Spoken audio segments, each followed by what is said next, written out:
గుంటూరు జిల్లాలోని బేతపూడి గ్రామానికి power star Pawan Kalyan పేరు పెట్టారు గ్రామస్తులు.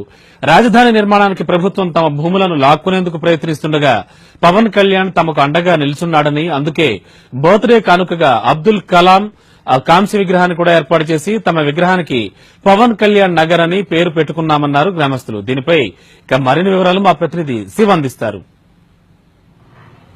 నవ్యాంధ్ర రాజధానికి సంబంధించి కూడా తుళ్లూరు మండలం, అలాగే తాడేపల్లి, మంగళగిరి ఈ మూడు మండలాన్ని కూడా ప్రభుత్వం ఎంపిక చేసింది. దీంట్లో చూసుకుంటే కనుక మంగళగిరి మండలంలో కూడా బేతపూడి గ్రామం ఉంది. ఈ గ్రామానికి సంబంధించి కూడా రాజధానికి ప్రభుత్వం భూములు తీసుకోవాలని చెప్పి కూడా మొదటి నుంచి నిర్ణయించింది. దీనిలో భాగంగానే ప్రభుత్వం బలవంతంగా భూసేకరణ చేస్తే కనుక మీ తరపున పోరాడతానని చెప్పి కూడా పవన్ కళ్యాణ్ బేతపూడి గ్రామానికి వచ్చి 2 సార్లు రైతులతో మాట్లాడడం జరిగింది. ఇటు అభిమానం తారాస్థాయికి చేరుకుందని కూడా చెప్పుకోవచ్చు. ఆ అభిమానం మేరకే బేతపూడి గ్రామాన్ని కూడా పవన్ కళ్యాణ్ నగర్ మార్చుకున్నారు. ప్రస్తుతం మనతో కొంతమంది గ్రామస్తులు ఉన్నారు. సార్ చెప్పండి, ప్రధానంగా గ్రామానికి సంబంధించి